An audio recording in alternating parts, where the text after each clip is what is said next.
मनुस्मृति के साथियों 10वें अध्याय में ब्राह्मणों ने लिखा कि सकते नापी ही सुदृढ़ नो कार्यो धन संचयी शूद्रा ही धनमासाद ब्राह्मणा नो बाधते।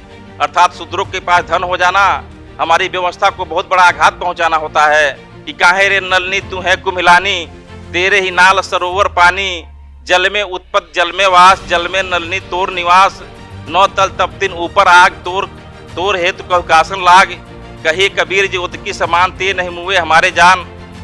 साथियों, संत कबीर कहते हैं, बाबा साहब अम्बेडकर कहते हैं साथियों कि reservation is a not employ, reservation is a representation of society. आप जिस जात जिस वर्ण जिस समूह से निकल करके नौकरी करने के लिए जा रहे हैं वह नौकरी नहीं है, वह समाज का प्रतिनिधित्व है, समाज का रिप्रेजेंटेशन है, समाज के अधिकारों की सही समय पर उनकी व्यवस्था करने के लिए जा रहे हैं, उनका प्रतिनिधित्व करने के लिए जा रहे हैं। आरक्षण साथियों बेरोजगारी उन्मूलन करने का विषय नहीं है, यह धन दौलत इकट्ठा करने का विषय नहीं है, यह रोजगार देने का अवसर नहीं है साथियों। रिजर्वेशन समाज का प्रतिनिधित्व होता है, रिप्रेजेंटेशन होता है।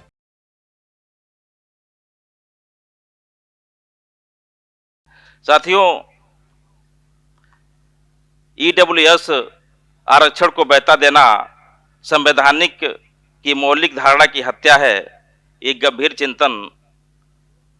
साथियों, आज की जो गवर्नमेंट है इसने इकोनॉमिक वीकर सेक्शन के जो जनरल क्लास के लोग हैं, जो फॉरवर्ड क्लास के लोग हैं, जो हजारों सालों से हमारे ऊपर शासन करते आ रहे हैं, हमारे सारे के सारे संवैधानिक अधिकारों को समाप्त करके और धार्मिक क्रियाकलापों के द्वारा हमारे समाज के लोगों को दीर्घकाल से गुलाम बना करके, दास बना करके रखे हुए थे। और बाबा साहब अम्बेडकर ने जब 26 जनवरी 1950 को इंडियन कॉन्स्टिट्यूशन हमें दिया और उसमें हमें संवैधानिक अधिकार दिया, जिसकी बदौलत आज हमारे समाज में थोड़ा बहुत प्रतिनिधित्व दिखाई दे रहा था, समाज में थोड़ा बहुत डेवलपमेंट दिखाई दे रहा था, उसको भी समाप्त करने की यह बहुत बड़ी इनकी साजिश है, बहुत बड़ी इनकी नीति है साथियों। इसको हमें जानना होगा, समझना होगा। भारत के संविधान को लागू होने के 1992 तक साथियों ओबीसी के लोगों को, ओबीसी के हमारे साथियों को रिप्रेजेंटेशन नहीं दिया गया, जो कि वह उनका मौलिक अधिकार था, वह उनका संवैधानिक अधिकार था। इंडियन कॉन्स्टिट्यूशन लागू होते ही 26 जनवरी 1950 से ही इस कानून को साथियों लागू कर दिया जाना चाहिए था, लेकिन इसके लिए बहुत लंबा दौर लग गया। यह कहीं न कहीं हमारे समाज की साथियों गैर जिम्मेदाराना, हमारे समाज के प्रतिनिधियों की गैर जिम्मेदाराना व्यवहार की वजह से ऐसा हुआ। समाज में मूल निवासियों में यूनिटी के अभाव में ऐसा हुआ।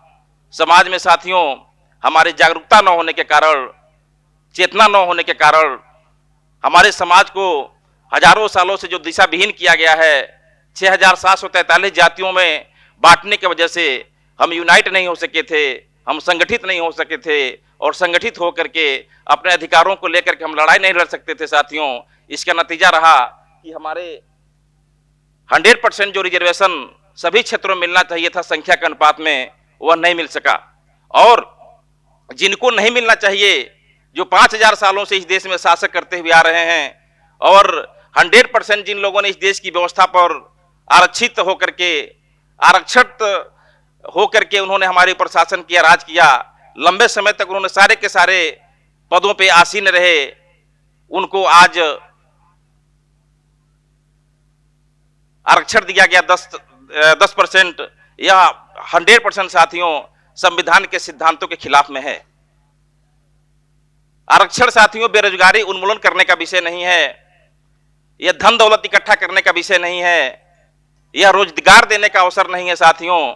रिजर्वेशन समाज का प्रतिनिधित्व होता है, रिप्रेजेंटेशन होता है।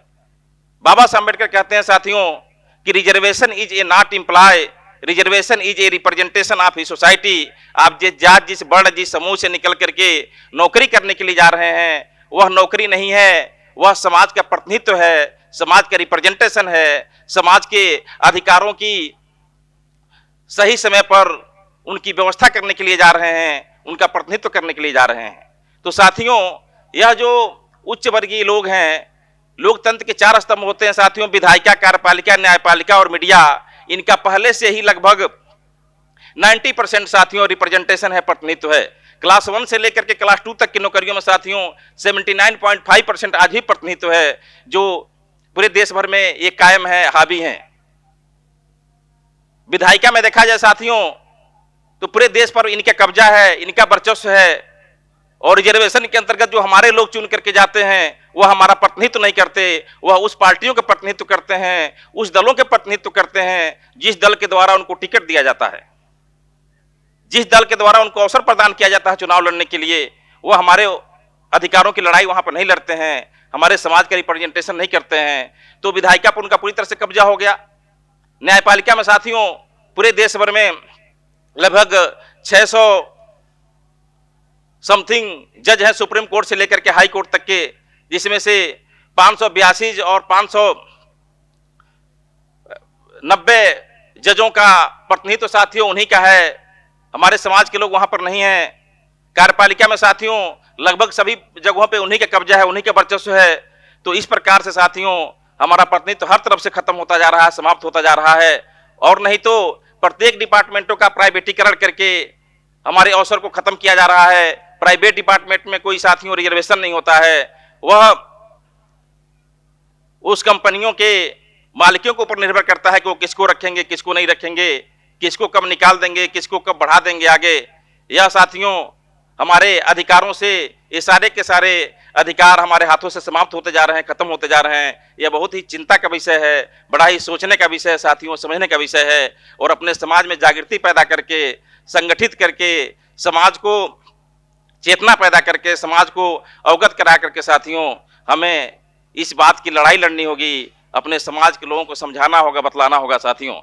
ये बहुत ही चिंता का विषय है, बहुत ही गंभीर मामला है साथियों, जो लगातार हमारे अवसर को समाप्त किया जा रहा है, खत्म किया जा रहा है। यदि यह सिलसिला चलता रहा तो आज के समय में जो भी थोड़ा बहुत प्रतिनिधित्व बचा हुआ है, आने वाले समय में साथियों सबका सब समाप्त हो जाएगा, खत्म हो जाएगा, और हम वहीं पे पुनः चले जाएंगे जहां पे आज के 100 वर्ष पहले हुआ करते थे, जब हमें रोड पे भी चलने का अधिकार नहीं था, हमें पढ़ने का अधिकार नहीं था, पढ़ाने का अधिकार नहीं था, धन रखने का अधिकार नहीं था, शस्त्र रखने का अधिकार नहीं था, समाज में उठने बैठने बोलने का अधिकार नहीं था। उसी व्यवस्था में आज भी हमें लाने की बहुत बड़ी साजिश की जा रही है साथियों, बहुत बड़ा षड्यंत्र किया जा रहा है। मनुस्मृति के साथियों 10वें अध्याय में ब्राह्मणों ने लिखा कि सक्ते नापि ही सुदृढ़ नो कार्यो धन संचयी, शूद्रा ही धनमासाद ब्राह्मणा नो बाधते। अर्थात शूद्रों के पास धन हो जाना हमारी व्यवस्था को बहुत बड़ा आघात पहुंचाना होता है, हमारी व्यवस्था को रोकना होता है। इसलिए शूद्रों के पास धन नहीं होना चाहिए। यदि इनके पास धन हो जाता है तो अपने बच्चों को पढ़ा लिखा के योग्य और महान बना सकते हैं। हमारे आने वाली जनरेशन से प्रतिस्पर्धा करने लगेंगे इनके बच्चे, और इनके सामने हमारे बच्चे इनके नौकर और दास बनकर रहना शुरू करेंगे। ये हमारे स्वाभिमान और सम्मान के विरोध में है, इसलिए इनके पास धन नहीं रखना होना चाहिए। बाय द वे भूल चूक से किसी शूद्र के पास या अछूत के पास धन हो जाता है तो राजा को चाहिए कि उसके धन को छीन लेवे और छीन करके ब्राह्मणों में बंटवा देवे। इस तरह की कानून साथियों बना करके हमारे समाज के लोगों को दबाया गया था, कुचला गया था। ये संविधान की वजह से हमें अवसर मिला साथियों। संत कबीर हमारे समाज के बहुत बड़े महापुरुष थे, जिन्होंने हमारे समाज में सामाजिक चेतना पैदा करने का काम किया, हमारे मुर्दा समाज को जगाने का कोशिश प्रयास किया साथियों। वो कहते हैं कि काहे रे नलनी तू है कुम्हिलानी, तेरे ही नाल सरोवर पानी, जल में उत्पत जल में वास, जल में नलनी तोर निवास, नौ तल तपतिन ऊपर आग, तोर हेतु कहु कासन लाग, कही कबीर जी उदकी समान ते नहीं मुए हमारे जान।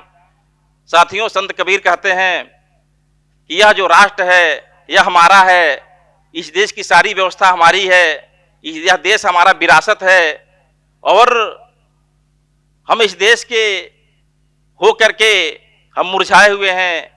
हमारे हाथों में कोई अधिकार नहीं है, हमारे पास कोई धन नहीं है, संपदा नहीं है। हमें जो जिस तरह चाहता है मार देता है, पीट देता है, हत्या कर देता है, मर्डर कर देता है साथियों। तो ऐसा क्यों है?